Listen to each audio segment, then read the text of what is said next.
लोकसमाचार 24 तास आजच्या महत्त्वाच्या घडामोडी, राष्ट्रीय आणि धार्मिक घडामोडी।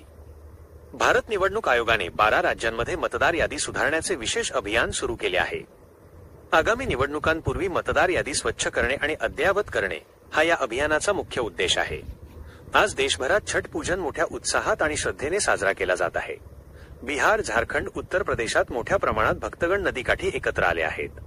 राष्ट्रीय राजधानी दिल्लीमध्येही छठ पूजेसाठी आज सुट्टी जाहीर करण्यात आली असून प्रशासनाने 1300हून अधिक घाट सज्ज केले आहेत। हवामान आणि नैसर्गिक संकट, अंदमान आणि ओडिशा किनारपट्टीवर मोठा चक्रीवादळ येण्याचा अंदाज हवामान विभागाने वर्तवला आहे। या पार्श्वभूमीवर जोरदार पावसाचा इशारा देण्यात आला असून किनारपट्टीवरील सुमारे काही जिल्ह्यांत पूरस्थितीबद्दल सतर्कतेचा इशारा देण्यात आला आहे। नागरिकांनी काळजी